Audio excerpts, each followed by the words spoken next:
Let's get to Mike Gill right now joining us on Birds 365. You can follow him at Mike Gill Show on everywhere. Subscribe to his YouTube channel at Mike Gill Show and listen to him on the radio at 97.3 ESPN down the shore and 97.5 The Fanatic in Philly on the weekends. Mike, how you doing on this Wednesday morning, brother? 1 week out from training camp. Yeah, up late with the swing off last night, but yeah, I'm glad you brought that. I was going to bring that up first, Mike. I'm glad you brought it up. Is that new? You're my baseball guy, so I've checked out on the All-Star game. I think I've had this conversation with you. I hate all All-Star games. Yeah. I don't discriminate. I think they all stink.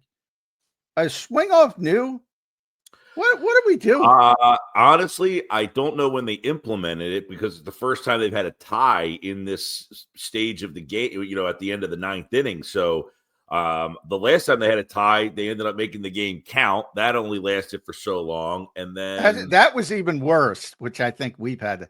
When it counted, it was even worse. I had no intention of watching the All-Star game. I was actually watching the Sixers game last night. Oh, God. And I looked at the TV. It was like 72-58, and there was like 10 seconds left. I said, do they have 58 points? Like, is this game over? And then I was like, all right, I'll flip over to the All-Star game and swing off. Yeah, I'm like, what are we doing? And speaking of it's funny because when they showed the video of Suarez warming up in the bullpen, and they said the National League has two pitchers left, Suarez and Diaz, they're going to go with Suarez.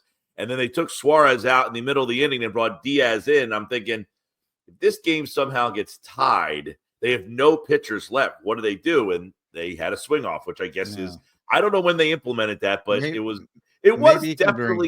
like, I thought the teams picked, like, obviously Schwarber was a good pick. Alonso was a good pick. But I don't know what the American League was picking guys that, like, aren't home run hitters. It was weird, like, who they picked. But it was, like, the players were into it. They were definitely into it, which was cool. Well, that's where I say, as an entertainment perspective, like, that's what it is. So ultimately, well, the whole thing. Once they took the kid Mizorowski and put him in the game, it was like, all right, this is now a marketing tool. They take it for what it is. I, from a business aspect, I have no problem with it because you're just trying to draw people, viewers, interest. Well, listen, the baseball game, the Pro Bowl, they just got rid of finally. They just said that thing's a complete and utter joke. The NBA, I don't even know what they're doing with their game now. Are they doing? I think they're doing they're copying the NHL because the NHL had some the world thing, whatever they did with the NHL. Right. I think they might do the international players again, the American players. Maybe last year the hockey did the Four Nations thing, so they took off they didn't have an All-Star game. They did that Four Nations thing. So baseball is still the one that's obviously the closest to the real game. They're all trying to do anything they can to make that a valuable time of the season. I don't know if they're going to do it or not. But Mike, we're a week out from training camp. One super chat I got to read to you. Brian Fleming checks. A swing off is what Mike does with the lady boy. So he goes off the rails. Come on, Jesus! Mike brought up the swing off, but yeah, it's silly. Come on, be mature. Good God, that is good remembrance. That's since February. Remembrance, Mike. Every time you come on the show, it's always come up with some new material because Mike's going to Prague. So come up with some new material. I'm going to Prague soon. What are they known for over there? Beer. I'll be drinking beer. That's what I'll be doing. There you go. A lot of good beer, I'm sure, over in Prague. Mike, what are you most excited to see training camp kicking off next week, brother? What's on your mind with the Eagles coming into training camp? Well, last week you asked me about the training camp question or storyline that I'm most interested in. I said Jalen Hurts' progression, and then he was like the story of the week. Somebody, God forbid, ranked him as the 9th best quarterback in the league. So it just started a firestorm of conversation. There's a lot of things I guess how the defense is going to mesh and look without the 4 or 5 guys that they lost. I mean, Oren Burks, we forget he was a big part of the team come playoff time. Isaiah Rodgers. Everybody forgets that. Yeah. Isaiah as well. Isaiah Rodgers. What happens at that cornerback spot? that is now vacant by Darius Slay. We heard C.J. Gardner-Johnson running his mouth again yesterday. I think he tried to say, well, blah, blah, blah. But C.J.'s been a pretty good player here, and they have to replace him. Josh Sweat, who takes a lot of the bulk of those snaps. We all think it's going to be Jalen Hunt. Is Jalen Hunt really ready for the next step? Obviously, Milton Williams isn't here. What do they do into that spot? Who gets a bulk of his snaps? And quite frankly, I think the big story will be, two, is Zach Bond a consistent all-pro level player, or did he just have this 1 year flash in the pan? And two, is Nolan Smith ready to take that next jump to, like, I don't want to say elite pass rusher, but like Pro Bowl level pass rusher, where he's a guy that is there every single week and he's wrecking havoc? Or is he just a guy who had a great half of a season and that playoff run? So there's so many questions on defense. I think the offense is pretty steady, but you got a new play caller. But that defensive side has a ton. We can go on for hours about every spot on defense and how not having the guy that you had next to you last year affects you this year. Mike, you've been bringing up Zach Bond. What's your confidence level? That's it. You brought him up earlier in the offseason when we were in a lull zone, and everybody was like, "Oh my God, Mike Gill's questioning 8 starters on the defense." I don't think you're off base. I mean, it's 1 year right now, Zach Bond. He's only shown 1 year. What's your confidence level in him? I'm not going to say replicating the stats and all those things, because I don't think that's realistic. But being a great player for the middle of the defense.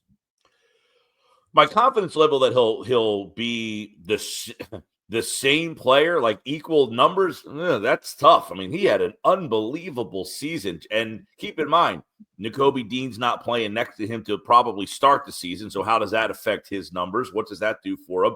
I mean, I think he's going to be a good player. I don't think you're going to look at him and say, oh my God, what happened to this guy? Was he a 1 year wonder? But we've seen plenty of times where, you get a guy who has a breakout season. You're like, whatever happened to that guy? Why, is he going to have the numbers that he had last year? I would probably take the unders on whatever his numbers are there. Doesn't mean he's going to stink. Doesn't mean he's going to be a problem. Doesn't mean he's going to be an Achilles heel for the team. But I think you can certainly wonder if he can match the season that he had a year ago. Is that fair? Yeah, that's fair. That's very fair. I've mentioned the same thing. To me, it's almost impossible to replicate the numbers that Zach Bond had last year. But can he replicate the consistency of being a big player? You brought up Jalen Hurts being ranked number 9. Jeremy Fowler's been doing that. Coaches, executive scouts, does it every year. Polled them who the best players at every position. At linebacker, it's been Fred Warner for 4 out of 5 years. And the year he wasn't, I think he was number 2. Can you get to that level of consistency? I think right. Zach Bond was number 3. Was Bond on that list this year? Yeah, he's number 3. So he was very high on the list. I didn't see the linebacker list. But can you get to that all-pro level consistency? All right, so I'm going to ask you guys this question regarding Bond. So I don't know if you saw, there was a Commanders blog site that said how many Commanders would start for the Eagles. Did you guys see this one? I didn't see it, but that sounds interesting. Okay. So they went position by position of how many Commanders would start if they were on the Eagles. And the linebacker spot was Frankie Louvu versus Zach Bond. And they said that was a toss-up. That's not a toss-up. Is that fair? No, that's not fair. No, that's not fair. That's not fair. I would go Bobby Wagner versus Nick. They had Wagner over the other guy, whoever the Eagles put there. And I would have Louvu over the other guy. But to me, I guess they're doing it because Nakobe's the middle linebacker. Zach's the weak side linebacker. But Nakobe's not healthy. Nakobe's not going to be there. So to me, it becomes Zach's probably going to play middle linebacker. Not definitely a Trotter in Trotter's case. And how much does that affect him this year if he's got to go play a different position? Well, he played pretty good at middle linebacker when Nakobe went down. So he did. it didn't affect. But that's short term. You're right. Over the full what I think it does, you have more responsibilities. So I think it limits your playmaking ability a little bit. You don't have as much freedom. So that part, I think they want him at weak side linebacker, but if he has to play middle linebacker, he'll play middle linebacker. So to me, I look at it like, all right, who's Washington's best linebacker? That's Bobby Wagner.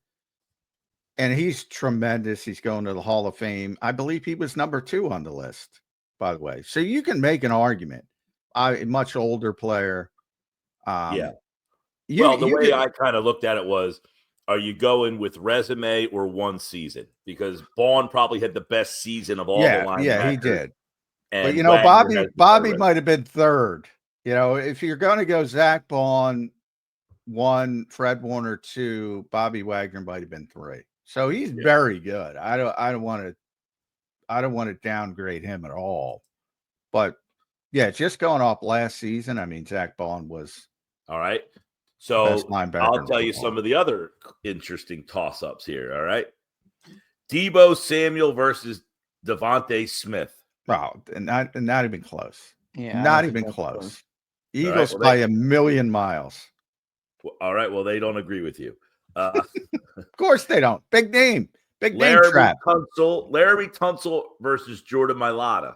Oh my gosh, that's a lot closer than people think. Larry Tunsil is a very good player.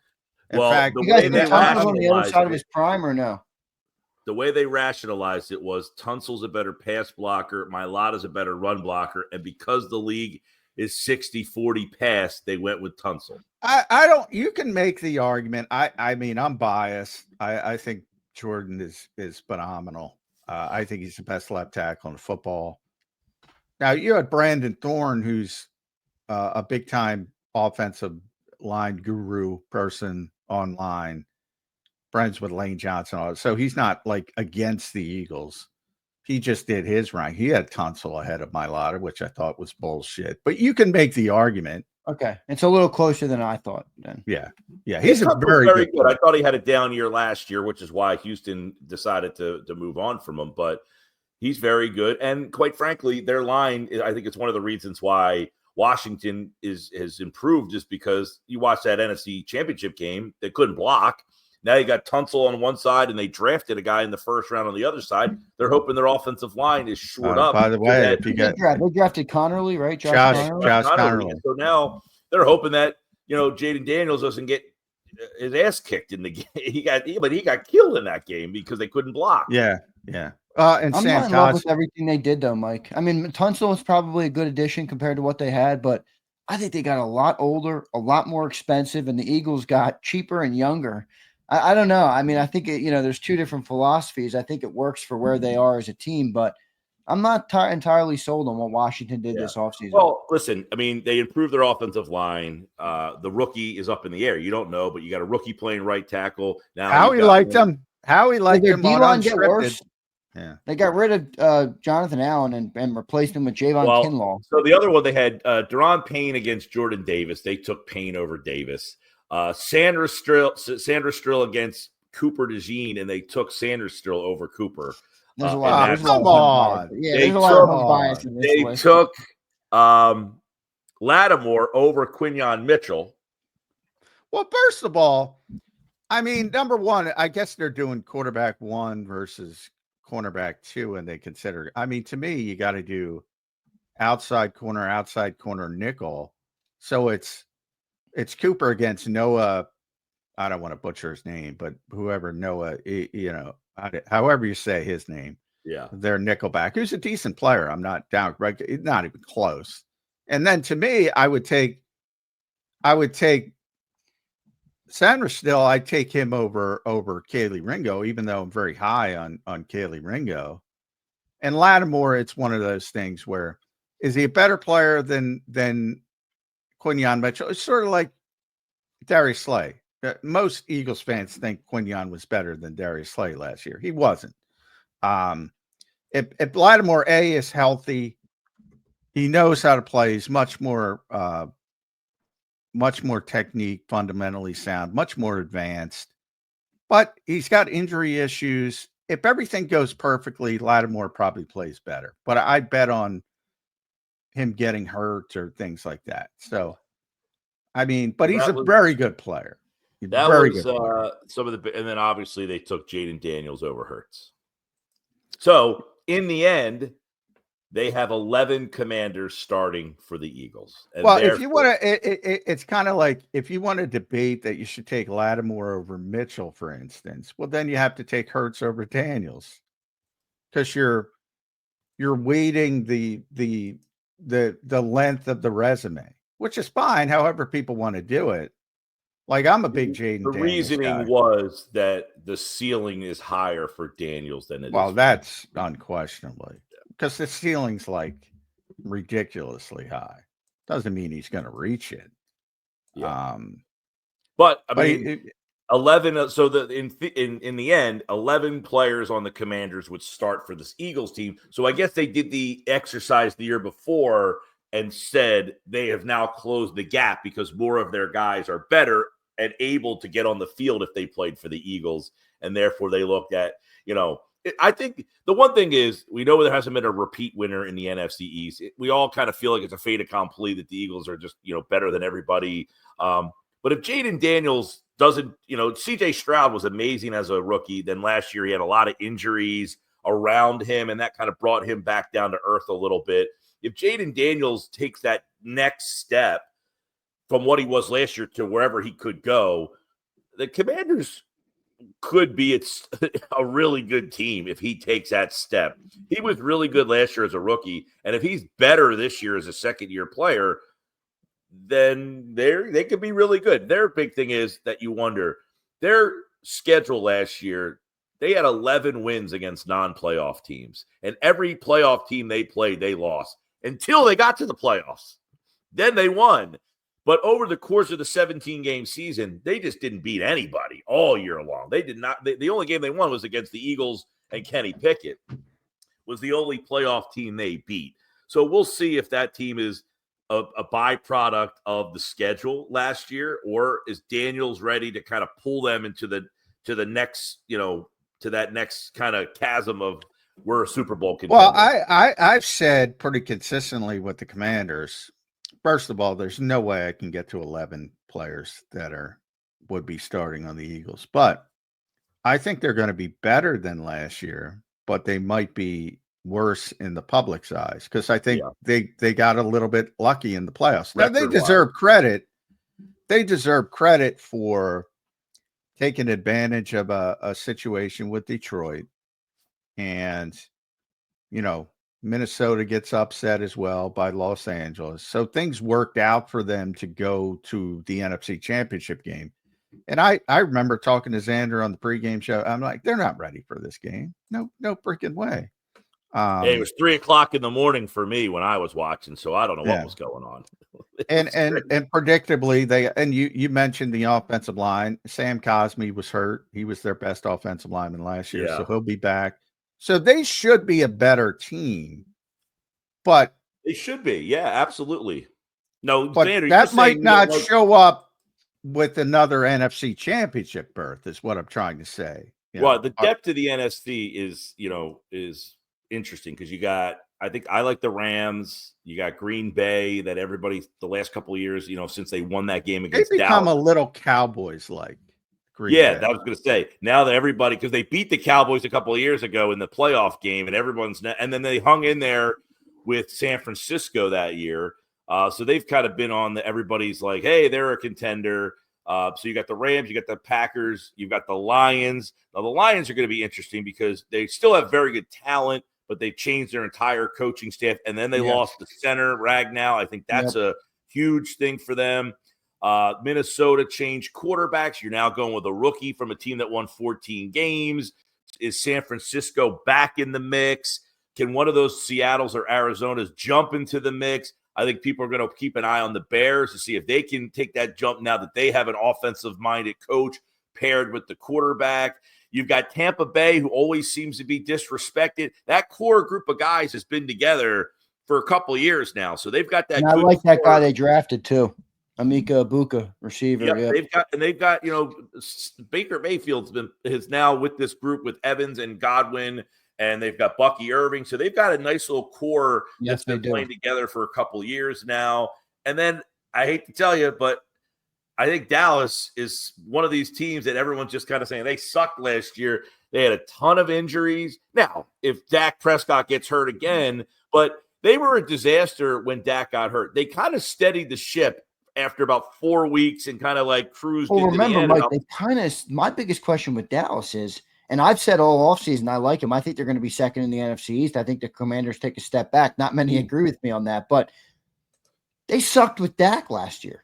They did. He was not playing well. He didn't play good last year at all. I do think Eagles fans that think they're not going to be better than, even a bad. Oh, no, I do. Obviously, I think they are, better than Cooper Rush. So, well, Cooper Rush, they were terrible when Rush started things off, and then but they had so many injuries on defense. I mean, they were a disaster on defense, and then when they started to get healthy, they kind of I think they finished the season. What did they finish? Like 8-9 last year, 7-10.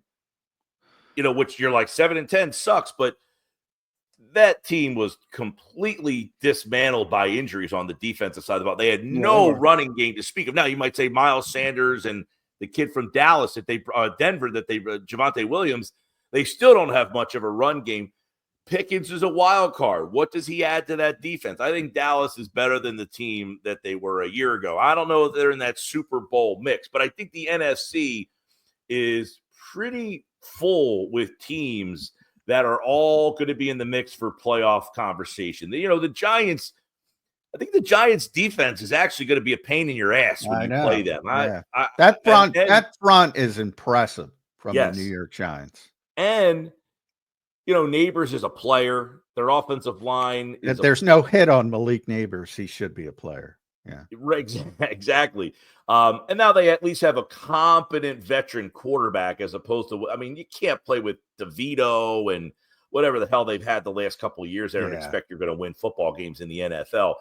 Even if Russell Wilson isn't the same guy, him and Neighbors, you should at least, their defense should keep them in the game. If they're going to win games, it's 17-14, it's that kind of game. But when you play them now, you're going to have to find ways to score against that defense. Yeah, I'm with you. They're finally heading in the right direction. But I do think you mentioned some of the teams, and you're right on all of them. I'm most high on bounce back San Francisco, because they have the last place schedule, just as you're talking about how difficult it is to repeat in the NFC East. I still look at the NFC East as a clear indication of, and it's been this way for a while. You got the haves, Eagles and Commanders now, and the have-nots. Now, Cowboys and Giants are now the have-nots.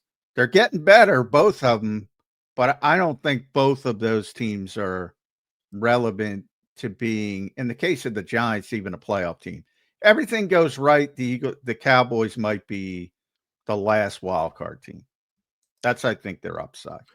Yeah, and the only other team I think that you can put into the conversation, I know people like Carolina. That's been like a fun, hot team in the recent couple days here because they played pretty well down the stretch. And what about New Orleans and Kellen Moore and Tyler Shuck? I would think they are in contention for Archie Manning more so than a playoff berth, but they should get Archie Manning. Yeah, would be the Falcons.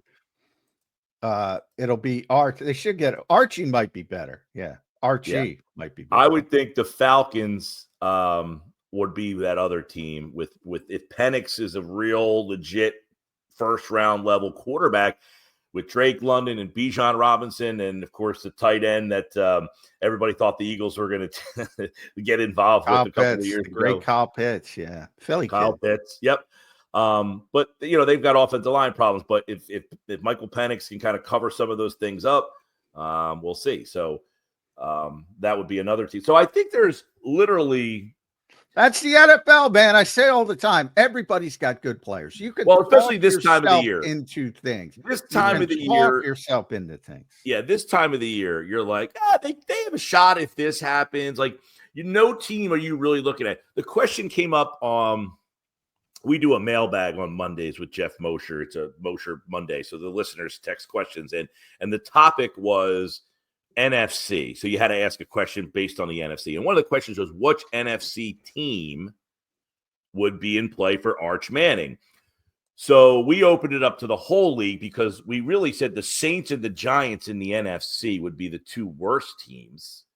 And that's it. Like in the AFC, how many teams, like you're like, who's that bad that would be in play for the number 1 overall pick? And this is the time of the year you're like, well, I could see like the Jets maybe, but what if Fields actually hits his potential and they just got Garrett Wilson? And like, there's no team. If I was to ask everybody watching right now, and you type in the chat, who's definitively the worst team in the league? I don't know that answer stands out. I think we'll get, if people are typing in, I think you get 10 different answers.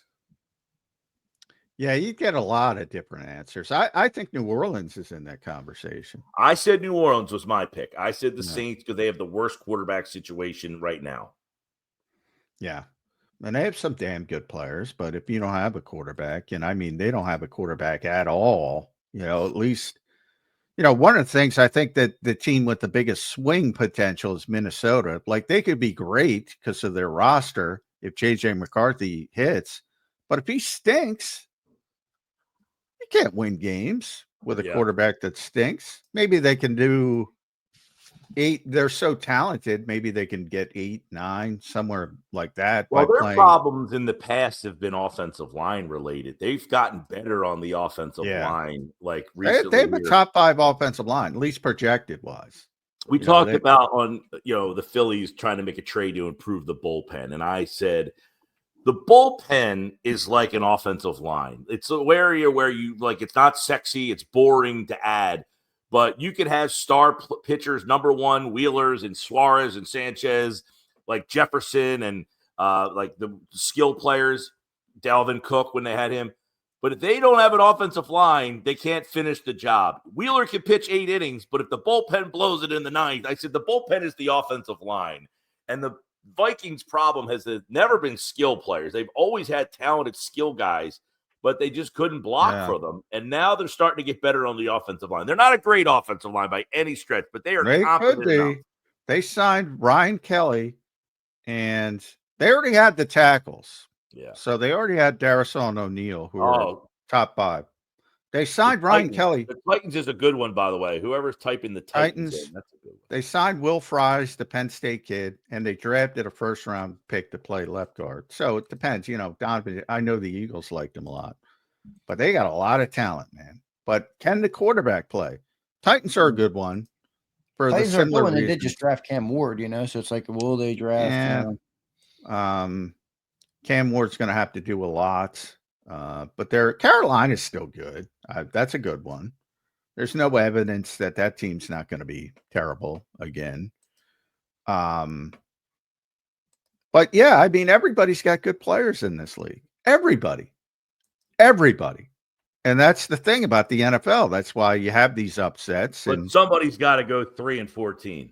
Yeah, and somebody will. Yeah. And it usually has to do with either the quarterback position or the offensive line, as Mike said. If you can't block people, you can't play offense. And that would point to the Saints. Their offensive line their quarterback situation is wretched. I know a lot of people are typing in the Browns as the team. Browns are a good pick. Browns are a good pick. The Browns are interesting because they did have a really good defense 2 years ago. Their team was seemingly coming together, and then the whole thing just kind of imploded in their faces because of the Deshaun Watson Mets. It wasn't that the team sucked. It was Watson was so bad. Yeah. Now they've got 4 quarterbacks to choose from. None of them are all that intriguing. I mean, I guess Kenny Pickett, baby. Yeah. You got Pickett and Sanders and Flacco. Like, if they just go to Flacco, does that say that they think they have a shot to compete? It means Kevin Stefanski feels he has to win games. Fair. Which is, they probably shouldn't be playing that way. I think Pickett's going to start week 1. I believe that. I don't have any. He seems like the one that no one's talking about. Yeah. Yeah, I feel like John might be right, who's too. the 4th guy? They have Sanders, Pickett. Tillian Gabriel. Yeah, and the Oregon kid. Yeah. And obviously Shador. So and just thinking Deshaun, Pickett, they actually have 5 quarterbacks going to be the guy there. I think he's going to be the week 1 guy, maybe not week 3, but I think you guys think Shador's got no shot there or what? To start week 1, no shot. No, not week 1. I just mean, as a serious long-term option. I honestly, I was not a big fan of him. I'm not a big fan. I thought he was just good, not great. I mean, they're playing Big 12 defenses, which are terrible. I'm not saying the kid can't play, but he just doesn't have but it's like, is he going to get a shot because of who he is? And then once he gets, is he one of those guys that just needs to get on the field and then he shuts everybody up? I just don't think he's got the NFL top level talent to be a week in and week out starter. And that talks about the impact of the position, because we talk about Cleveland and everybody, and rightfully so, is talking about them in the number 1 pick conversation, and they have David Njoku and Joe Bitonio and Wyatt Teller and Jack Conklin and Myles Garrett, who might be the best player in the world. Yeah. And Denzel Ward and Grant Delpit. How many good freaking players? That's a team, if they ever figure out the quarterback position. That's what we're talking about. I said they had 2 years ago, they made the playoff. They had this great defense, and they were like, geez, this defense is really good. And then they, the Watson situation was just a complete disaster for them. It's been a total disaster, but it brought the whole team down because even their defense started to slip last year. Yeah. It was like the Jets. The Jets have this great defense, and then last year you're like, this defense stinks. What's going on here? I mean, but they have a ton of high talent on that team. It's such a complimentary game. We were talking about the Hurts stuff because of the number 9, and I'm like, Jalen Hurts had a better season in 2023, better individual season. He was asked to do more. He made plays. He kept them in games. They started 10-1. Then you had the collapse, blah, blah, blah. Everybody knows what happened. They had the worst defense in football by the end of the season. It was pathetic. No heart at all. Completely quit.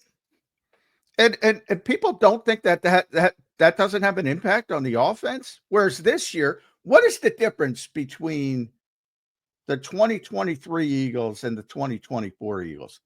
Worst ranked passing defense versus best ranked passing defense. Best ranked overall defense. Went to the Super Bowl. Won the Super Bowl where they didn't allow Kansas City to pass midfield until the 9th drive. It was a fucking defense. Zander, you see what happens? You ask me one question and see where it takes us. Yeah. It takes us all over the map, Mike Gill. That's why we love you. Yeah. Well, it started off with football. Yeah. What's that? Complimentary football. Yeah, well, and, interestingly enough, the Eagles aren't seemingly in this discussion of all these teams that are chasing you because they're all chasing the Eagles.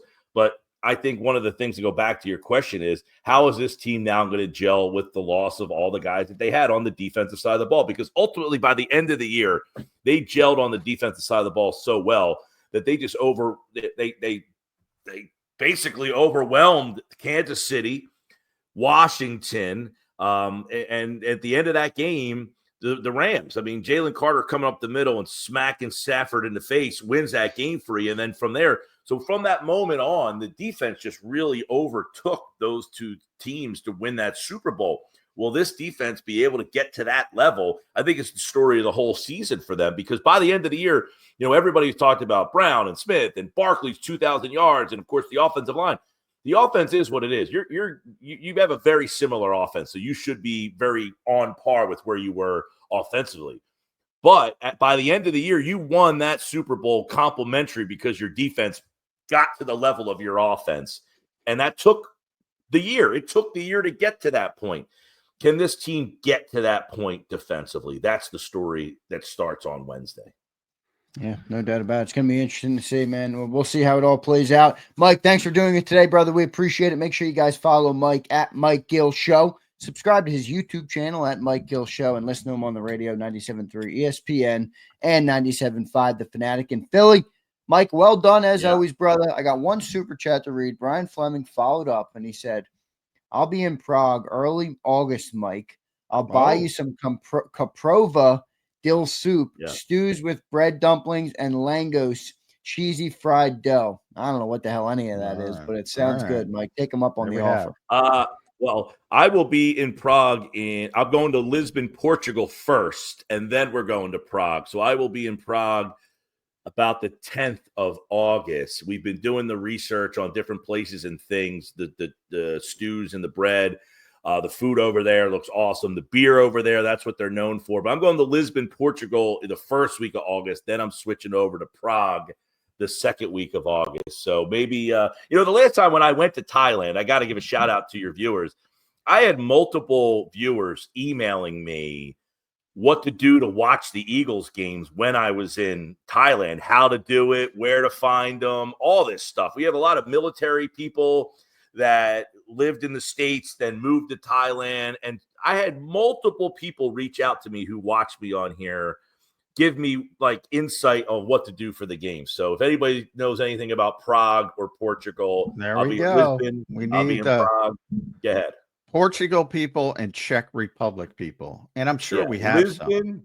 We're going to Sintra for the one day. Apparently Madonna lives there. That's where like a lot of like famous people kind of move to.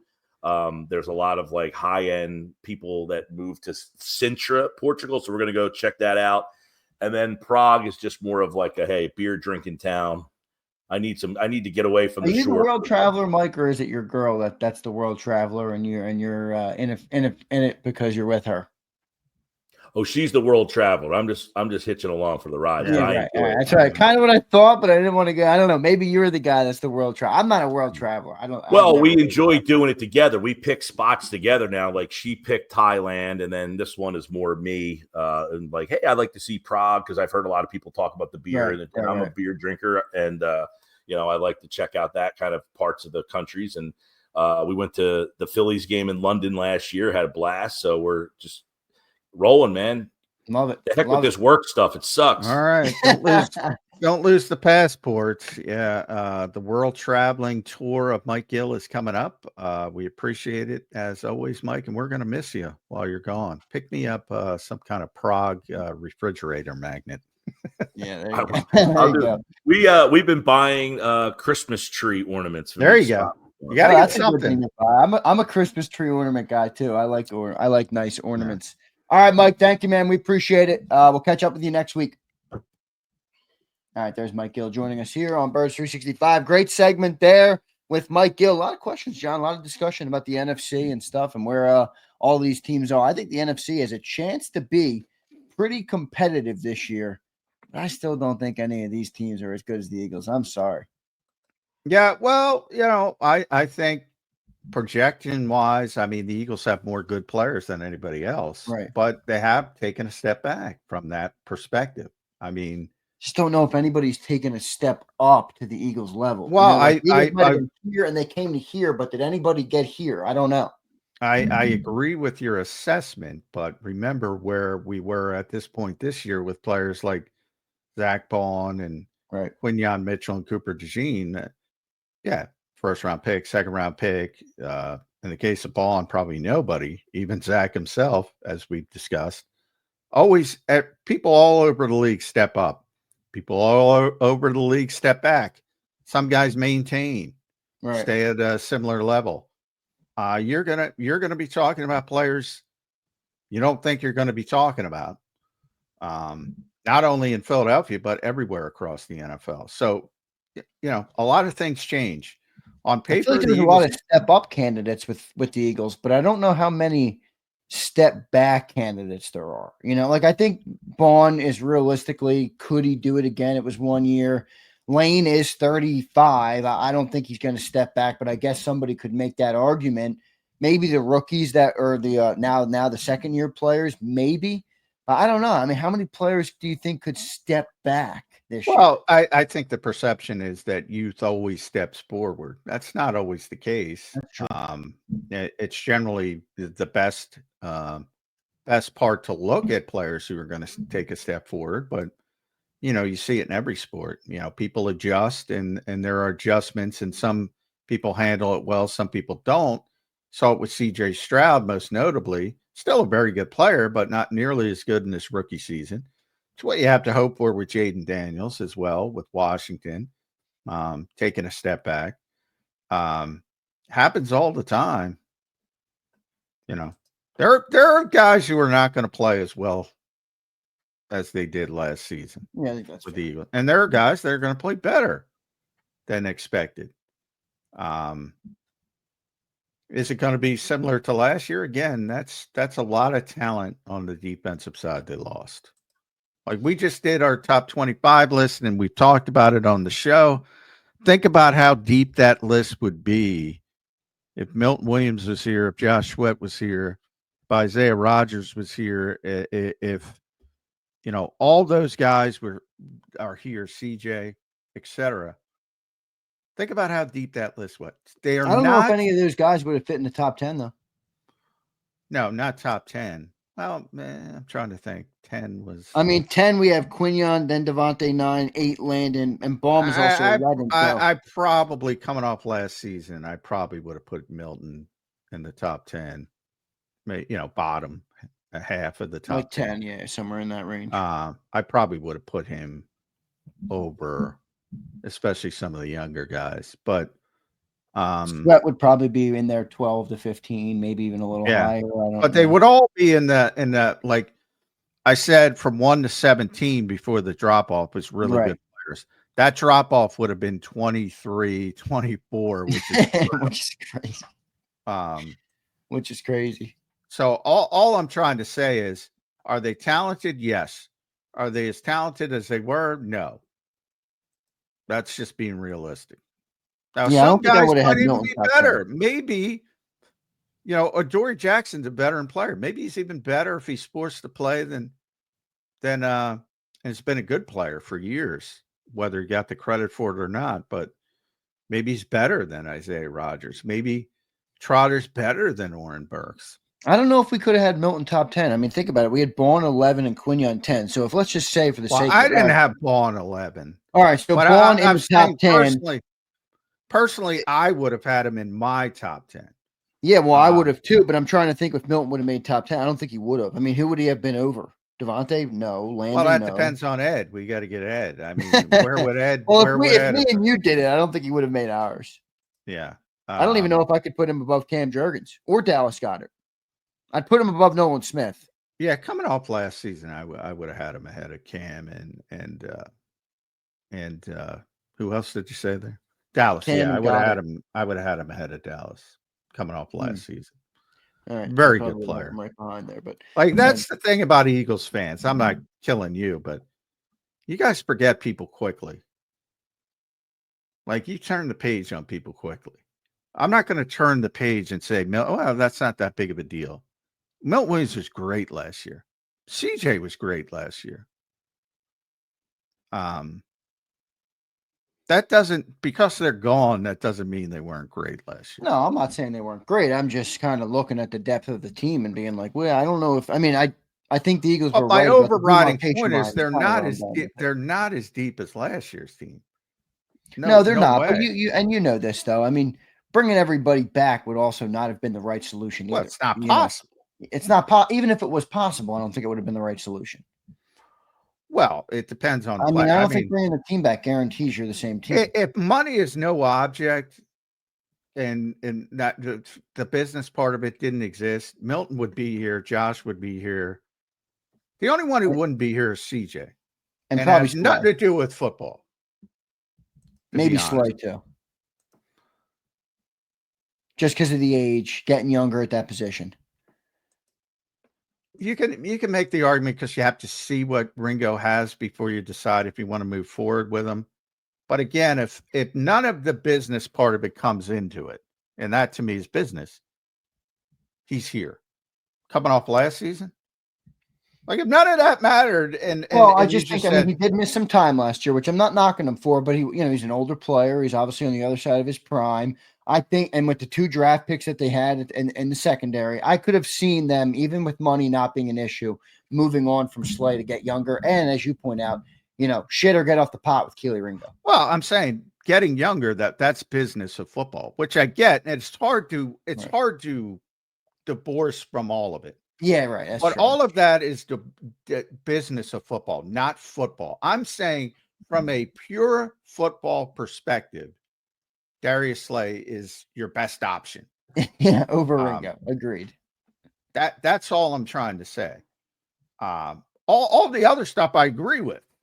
I would have went younger. I got to see if Ringo could play if I want to move forward. I agree with their assessment to move on, but that's the business side. And that's the difficulty in building a great roster. But if people are just asking me, do they have a better roster, similar? They're not as good. They're not as deep. They're better than most teams, arguably better than all teams from a depth and talent standpoint. But they're not as deep as they were on February 8th or 9th or whenever the Super Bowl was. Yeah, February 9th, no doubt. Bud Scroggins checks in. He says, are we concerned Makuba is still unsigned? Well, it depends. I'm not concerned. Again, long term, who cares? He'll be here. It's just a matter of the league working itself out with how far they're going to go with the guaranteed money. So long term, short term, if you're hyper focused on getting him on the field week 1, yeah, he's got to get in as soon as possible. But I don't think that's that. Does that change what they do though, John? Like in the last 5 weeks, right? When the Eagles have been off, does that change how Makuba handles his regimen because he doesn't have the contract signed yet? You don't want to get hurt. Like, I don't know. There's a lot of different things that are in the air that I think when you have an unsigned contract could slow the player down, even if he's not at practice or they're not at camp yet. Yeah, I mean, I would might say be wrong. I might have no idea what I'm talking about. It might. I would say it depends on the individual, but most 22-year-olds are just going to go about their lives. They're not going to be worried about it. They think they're indestructible. I know, but I would want my contract signed. Well, everybody wants their contract signed, but you also want to get as much guaranteed money as possible. So you have to wait, and his agency would be doing him a disservice if they just said, all right, this is what the 64th pick got last year. And I don't know exactly, but say it was 60% guaranteed. And you say, we'll take 61% guaranteed. And all of a sudden the 63rd pick gets 80% guaranteed, and you're not doing your job. So again, the business of football is boring, but if you're worried about week 1, he's got to get in as soon as possible. Long term, as you saw with Cooper, different reasons. His was an injury. Who cares if it starts a little bit later, if he ends up being a good player, is how I would describe it. That's fair. Prince Swayze checking in. He says, according to this list, the Eagles are not loaded, so I don't want to hear that discussion anymore. No more the Eagles are loaded talk. I think he's talking about Mike about the roster comparison with the Commanders. Well, yeah, they're the Commander. I mean, that's Commanders. People, it's one. The Commanders are better than most Eagles fans think, I would say, and they're not as good as the Eagles and talented as the Eagles, nor could you find 11 players on the Commanders that could start on the Eagles. All right, well, this is my question too. All right. You and Mike were both pretty adamant, and I'm not saying you're wrong. I mean, I think the numbers and the data probably speak for itself, but we're pretty adamant that Laramie Tunsil is a very good player. He is. He's obviously had a good career. Why the heck did the Texans get rid of him? Like, who gets rid of really good? If somebody's in the conversation with Jordan Mailata, why on God's green earth would you get rid of him? That to me is the red flag in that situation. Why are the Texans getting rid of this guy? If he's close to Mailata. It's a good question. It's one of those things where I think their offensive line was like an abject disaster. And and I don't know. I'm just guessing from, I don't cover the Texans. My assumption is because they had a lot of upheaval on their, they might have overturned their entire offensive line. So you talk about how much money Tunsil makes. and you're trying to rebuild an entire offensive line, how do you do it? You know, you're trying to get, again, the business part. You're trying to get younger. He's 30, blah, blah, blah. So he's whatever, 5-time Pro Bowl, whatever, you know, makes a shitload of money. And you're trying to rebuild the whole thing, and you're trying to get younger. And maybe they made the wrong decision. Maybe they made the right decision. I don't know. But I do know he's a good player. Yeah. And I do know he's a heck of a lot better than what Washington had at that particular position. So if you're going about it that way, did Washington get better? Yes. Is he better than Jordan Mailata? I think Jordan Mailata is the best left tackle in football. So I'm not saying he's one of those guys, but what I am saying is he makes the Washington Commanders better from what they were. So I think both things can be true. Interesting. We'll see how it all plays out. Prince, thanks for the super chat, brother. Appreciate everybody for being here today. Hit that like button for us. We're going to take a quick commercial break. We got Brandon Lee Gowton coming up next here on Birds 365. Appreciate all you guys being here. 6 days out from the Eagles reporting, 7 days out from them hitting the football field, and 50 days out from belt to ass on the Dallas Cowboys. Let's see how it all plays out. Appreciate you guys being here. We'll be right back in 3 minutes on Birds 365.